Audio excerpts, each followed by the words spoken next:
Giants are going to be an option, it looks like. We're waiting to see about the Pittsburgh Steelers while we wait for it. We were talking in the last hour. Russell Wilson's going to have options, right?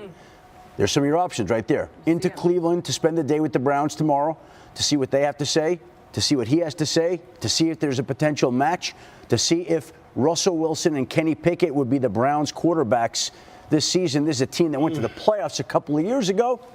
We'll see how that works out. And obviously that would have, I would think, an impact on the draft as well. Okay, Adam Schefter with us for the rest of the show. We'll see what else happens news-wise. Lewis Riddick, Ryan Clark joining us now. I have a question, guys. And Dan Orlovsky. Nobody's uncomfortable at this table? Well, it's a little weird because normally we're so low. We feel so tall. You're also kind of high up. Yeah, your knees are higher than mine right now. We can take you down a notch. Yeah, okay, maybe Let's react to this. But now I'm so much shorter because Dan and Lewis, huge humans.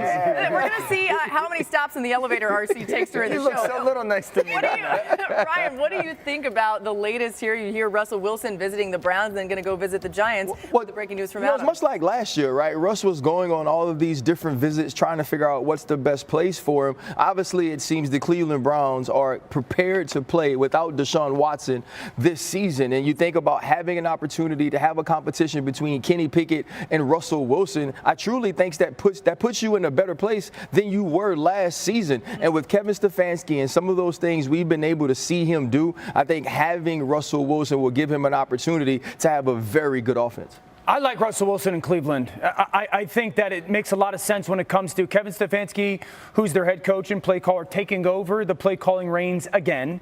And the run action mixed with the play action meshes well with Russell's style of play. I'd also say this.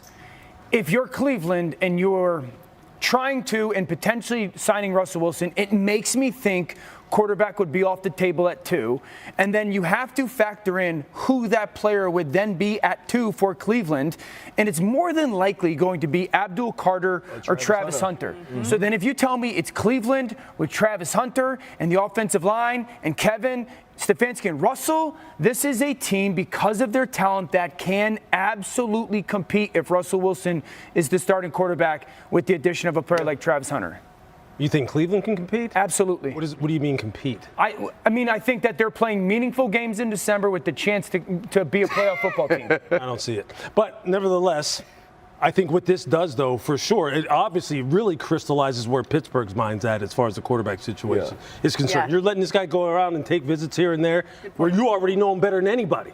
I mean, you know, like when it comes to free agency, if the home team is letting you go out and out there, me as the acquiring team, I'd be sitting there going, now why are they letting them just walk like this, considering they have nobody on their roster at quarterback?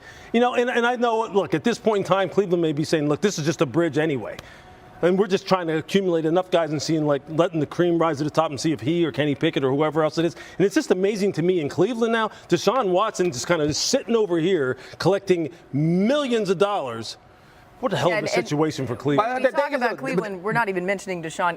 But that mistake is made, right? Like there is no fixing that. Yeah. So what it is how do we find a solution in the midterm, right? If he's having another Achilles surgery, if we're trying to find a way to be good without him, and even understanding if he comes back, we may not want to play with him. Right. So can we get a guy that can start for this team and allow us to play meaningful games? And I know, Lewis, you're saying that this team can't compete. We also have to remember what they did with the quarterback carousel and Joe Flacco finishing the season. 11-6. They were absolutely. Okay, and I know that's true. I mean, but what they did 2 years ago with Joe Flacco, this is a totally different team now at this point in time. So, I mean, I understand what you're saying. Like, any team can kind of like flip the switch, hit a couple good moves, get on a roll. Next thing you know, everything's looking like something you never projected it to be.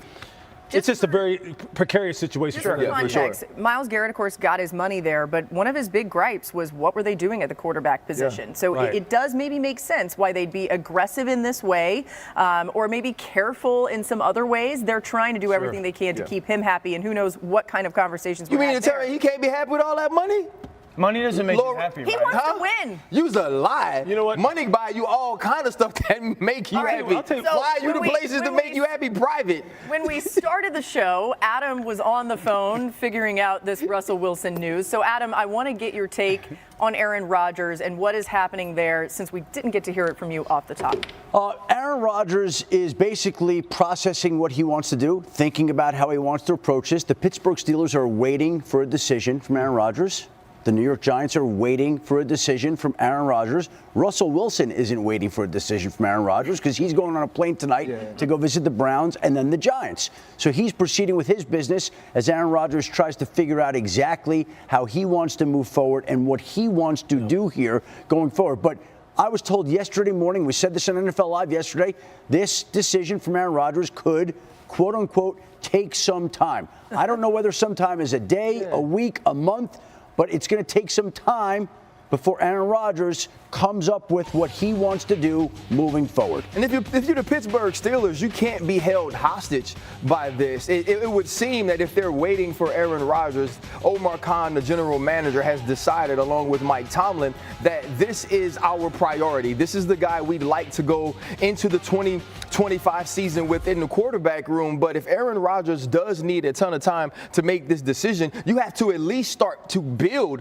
your quarterback room. And I would think even then, you'd have to be looking at this draft, at the Jackson Darts, at some of the Tyler Shucks, and trying to figure out if some of those guys can come in right away the next year, and if not compete, if it's Aaron Rodgers, find a way to get on the field the next year. I don't even have anything to say right now because he already mentioned it for me. He said Tyler Shucks. I watched him. Oh, I know. I watched it in person, bro. I know. I mean, we called 2 of their games this fall. And you know what's interesting, just in all seriousness, for Pittsburgh, what this is probably forcing them to do, well, there's no question they're doing this, is they are definitely doing their due diligence as far as draftable prospects. They have to have a second and third option, especially if this thing drags out. And there's no question for me that at 21, they're thinking, who could we get at the quarterback position, or maybe even move down and still get him. That was my thought. They better be right. Pittsburgh better be right with the information that they have.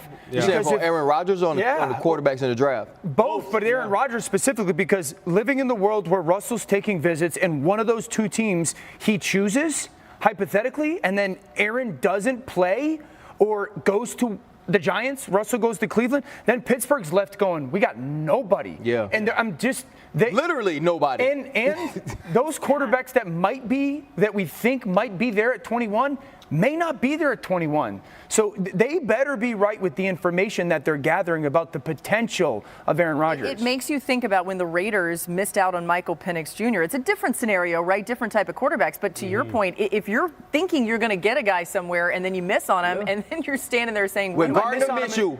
Yeah. You might miss on him in 2 or 3 weeks from now, too. So you might be into the second week of April going, oh, good Lord. What is the contingency plan for free agency, though, if you're the Pittsburgh Steelers? You have to have a veteran on this team that if he has to end up being your guy, can play football. Jameis, maybe Kirk Cousins gets moves off. Carson Wentz, that's the list of guys that you wind up having to, like,